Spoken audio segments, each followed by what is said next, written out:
બાપા સીતારામ ખેડૂત મિત્રો, સ્વાગત છે આજના સમાચારની અંદર. તો આજના સમાચારની શરૂઆત કરતા પહેલા આપણે સમાચારમાં કયા કયા મુદ્દાની ચર્ચા કરવાના છે તેની માહિતી જોઈ લઈએ, ત્યારબાદ સમાચારની શરૂઆત કરીએ.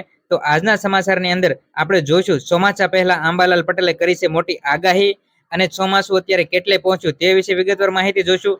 ત્યારબાદ આપણે જોઈશું ટેટની પરીક્ષાને લઈને અપડેટ માહિતી, અને ત્યારબાદ આપણે વાત કરીશું તો એલપીજી અને પેટ્રોલિયમની ગેસની અંદર જે મોટો નિર્ણય લેવામાં આવ્યો છે તેઓ.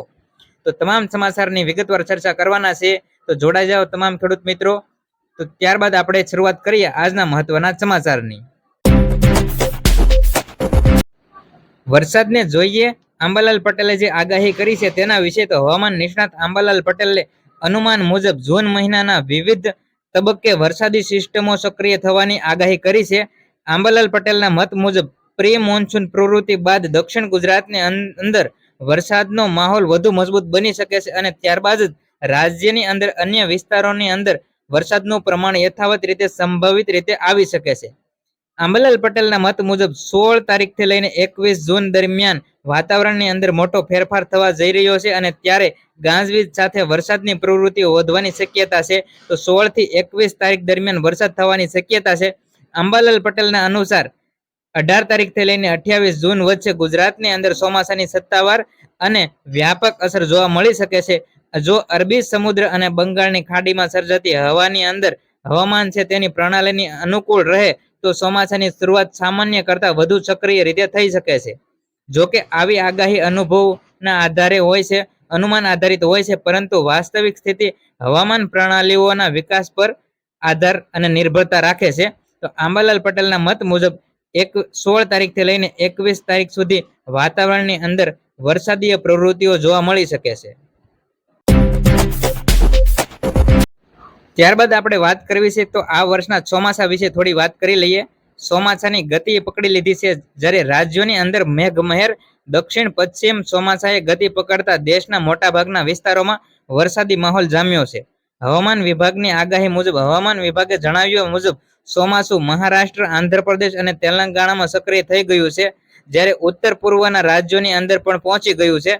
આ વાતાવરણને કારણે આગામી 2 થી 3 દિવસની અંદર તે ઓડિશા અને પશ્ચિમ બંગાળની અંદર પ્રવેશ કરશે. સમયાંતરે વરસાદની આગામથી ખેડૂતોની અંદર ભારે ખુશીનો માહોલ જામી રહ્યો છે. અને ગુજરાતની વાત કરવામાં આવે તો અંબાલાલ પટેલની આગાહી મુજબ 16 થી 28 તારીખની અંદર ગુજરાતની અંદર વરસાદની એન્ટ્રી થઈ જશે. આ વર્ષે આ ચોમાસાની આગાહી હવામાન નિષ્ણાતો દ્વારા આપવામાં આવી છે. ત્યારબાદ સમાચારમાં આગળ વાત કરીએ તો શિક્ષણ ક્ષેત્રની અંદર જોઈ લઈએ ફટાફટ એક નજર. તો ટેટની પરીક્ષાની જે અપડેટ માહિતી સામે આવી છે તેના વિશે આપણે કરી લઈએ ફટાફટ ચર્ચા. રાજ્યની અંદર શિક્ષણ વિભાગે સુપ્રીમ કોર્ટના નિર્દેશ બાદ શિક્ષકની લાયકાત પરીક્ષા જે ટેટની પરીક્ષા લેવામાં આવે છે તેને અંગે મહત્વપૂર્ણ નિર્ણય લીધો છે. વર્ષ 2010 પહેલા જે નિમણૂક પામેલા અને ટેટની પરીક્ષા જે પાસ કરનારા શિક્ષકો માટે હવે આ પરીક્ષા પાસ કરવી ફરજિયાત બનશે. સુપ્રીમ કોર્ટે આવા શિક્ષકોને 31 ઓગસ્ટ 2028 સુધીનો સમય આપ્યો છે. હવે શિક્ષક વિભાગ અંદાજે 75,000 શિક્ષકોની માહિતી એકત્ર કરી શિક્ષકોને માર્ગદર્શન આપશે, અને તેના ઉદ્દેશ્ય શિક્ષણની ગુણવત્તા સુધારવા માટેના છે. સાદી અને સરળ ભાષામાં સમજી લઈએ ટેટની પરીક્ષાની માહિતી વિશે. તો જે રાજ્ય શિક્ષણ વિભાગ છે સુપ્રીમ કોર્ટના નિર્દેશ બાદ હવે નિર્ણય લઈ લીધો છે, કારણ કે હવે તમારે ટેટની પરીક્ષા આપવી ફરજિયાત પડશે, અને 31 ઓગસ્ટ 2028 સુધીનો સમય તેમણે પણ આપ્યો છે. આ ટેટની પરીક્ષા આપવાનું કારણ એ છે કે જો શિક્ષક યોગ્ય લાયકાત પ્રમાણે હોય તો શિક્ષણ પણ સારું મળે. શિક્ષણની ગુણવત્તા સુધારવા માટે આવો નિર્ણય લેવામાં આવ્યો છે.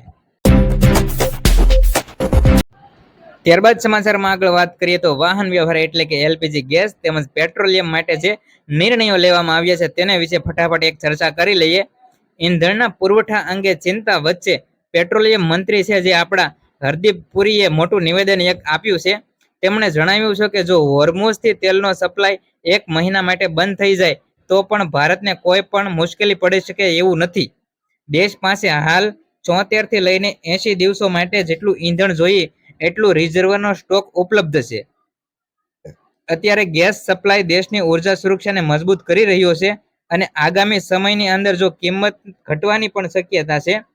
અને આપણા જે ઉર્જા મંત્રી છે હરદીપભાઈ, હરદીપસિંહ પુરીએ જણાવ્યું કે પેટ્રોલ અને ડીઝલ અને આ જે ગેસના વધતા ભાવ છે લાંબા સમય સુધી ટકી નહીં શકે અને આગામી મહિનાઓની અંદર ભાવ ઘટાડો આવી શકે તેવી તેમણે જાહેરાત પણ કરી છે.